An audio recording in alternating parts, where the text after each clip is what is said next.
Everybody, Boxing Bow here. This is Damore. I got her from David Moore, which is how I came up with her name, Damore. And she is a tiger coastal, and she is absolutely gorgeous. She's got great iridescence, and she's even got kind of like, let me see if I can't get a little closer for you guys. But if you see in here, she's kind of got like little purples and lavenders and things like that in her. I mean, more of a purpley lavender look, which is awesome. And this is the great thing about doing videos outside. You notice little things. Let me grab a leaf here. And she actually musked me just a few minutes ago. And I just wiped this off with the leaf so you can actually kind of see what a musk looks like. Hopefully that shows up. I just wiped it off her because I didn't realize it was on her. I have it there, and I'm using my hand too. You know, she's been out for a few minutes now. But this is a polygenic trait, is how a tiger works. And there's the Russian line. There's a Balin line. I think there's one other line out there. But the way the polygenist works, it's not a co-dominant, it's not a recessive, it's not an incomplete dominant. So in order to get like more tigers and higher percentage looking tiger morphs, which is like the stripe, and some of them will have tri-stripings. I think the Balin line has a tri-stripe going down. You have to put more tigers through. Now, I'm doing something a little bit different with my tigers, which is, don't get me wrong, it's not the first time anybody's done this. If you ever get a chance, or if you've never seen it, definitely look up tiger caramel jags and tiger jags. Those are phenomenal, and that's what I'm going to be doing with her. She should be ready to go this season, if not next season. And I'm going to be putting one of my caramel jags to her and trying to get some tiger caramel jags, and I'll breed those babies, one of those babies, back to her. And I'll keep probably one or two babies and breed those back to up my percentage of tiger. And really, when you're working with polygenic genes, it becomes more about your passion. You have to really, because it takes time to work those out. It's not just something that happens right away. And you got to refine it. And so to say in one litter, say I get 6 eggs, okay? Depending on what 3 of the babies I keep, or 4, let's just say I keep 4. Alright, I can take 2 of those, and depending on what they look like, I can either breed them back together and then take those babies and breed them back to the mom, or I can take the other 2, and depending on, say one has more of the striped tiger, and definitely you can see the tiger polygenic trait playing in, I can either take that back to, I can raise it up, and if it's a male, take it back to the mom, or if it's a female, take one of the SIDs back to it. Or I can sit there and take all 4 and go and put them in different lines that I'm working with. Not tiger lines, but other stuff I'm working with. I can put them in my albino line. I can put them in different caramels, Erangias, just do a bunch of fun stuff with it. And mix and match who I think would make a better pair. And then from that, I just increase, and then I'll put the tigers. Eventually, I'll add another tiger, or I'll put them back to the mom, increase the tiger. But your options are much more open as far as like, what do I want to do? How do I want to work this morph? And so it's definitely fun. It takes time though. So don't just go getting a tiger thing. I'm just going to breed this tiger, and I'm going to get a bunch of awesome tigers. Not necessarily, because it is polygenic. Not every baby will come out looking like a tiger. So it's something that you really have to work at. And I think that's kind of fun and exciting, because it makes you have to pay attention to what you're pairing her with, and what you're going to do with any of the babies you keep, and what you're going to do with those babies. And that's when it comes down to breeding and stuff like that, that's what it really comes down to, is planning. Now this season for me, I'll talk about my season with my carpets. I had with my albino and my striped, with my striped albino cash in June, which is my striped 100% hit for striped albino. I witnessed probably 15-20 lockups. Ovulation looked like she was going to have babies, just didn't happen.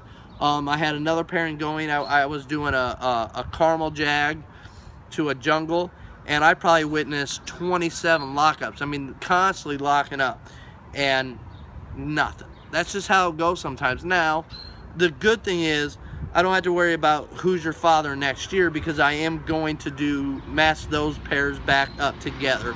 So that way, if I do end up with eggs, I'll know who the father was for sure. It won't be a dual sire clutch, which can happen in carpets. It's more common in ball pythons, but it can happen in carpets. So those two pairings will be going back together, and then Cass will also be getting paired back with Charlotte. I witnessed 2 lockups, 2 for sure lockups, probably about 8 other possible lockups, but 2 for sure, but nothing. So that's, you know, that's just how it goes. You can't get frustrated when just because your season didn't go exactly the way you wanted to or you planned. Don't give up, don't get frustrated. Just say, okay, it wasn't meant to be this year for that or that, and you plan accordingly. As far as my bows go right now, I have my Super Stripe double hit for call albino in with the call albino that I got from David, and so that pairing's going on right now. And so I'll keep you updated if I see any lockups, if I see any interest with each other.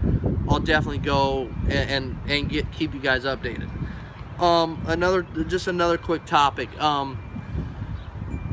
Triple B Reptiles, Brian, not Brian Barchek, but a lot of you guys know who I'm talking about. I'll leave a link in the description. I'm not going to say your last name, Brian, because I don't want to butcher it, and I know your last name, but I'm not going to butcher your last name. I don't want to be that guy.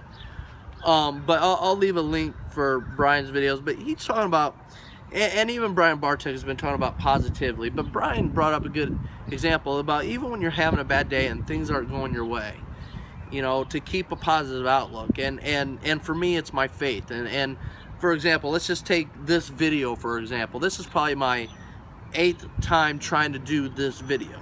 I don't edit. I like to do it raw. But this is my 8th time attempting to do this video. There's several times I was doing it, and even though I'm a good 3 miles away from the train tracks, there was a train going off, so you could hear the horn going. Then I cut myself shaving, so I've been bleeding.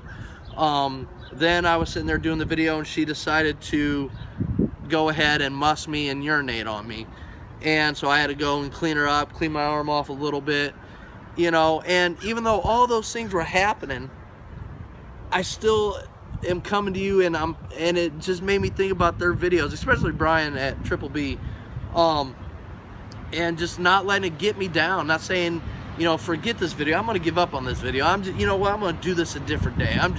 No, I didn't do that. I was like, you know what, I'm gonna do this video, I'm gonna show this awesome snake off, and that's what I'm doing. So keep that positive outlook. Don't let life drag you down. And everybody has life issues. Everybody goes through some bad times and good times, you know, but, you know, just keep your head up, keep moving forward, and you'll get through it. I know I will. There's some stuff going on in my life that it's like, oh, but you know what? It's okay. If God brought me to it, God will bring me through it. And that's just how I look at things. So, you know, no matter what's going on in life, just try to be happy, try to be positive, and spread the positivity out. It's a wonderful thing, you know. Now, I'm going to flip this for a quick second. Priest, if you want to hand me that. Here you go. Go over there. All right, Priest. So why do you like keeping these snakes?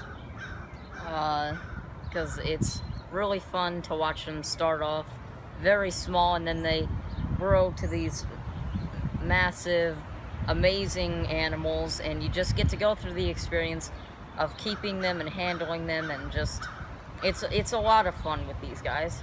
Now, do you think it's better to have a negative attitude or a positive attitude when things aren't going right? And a positive attitude. That's your honest opinion? Yeah.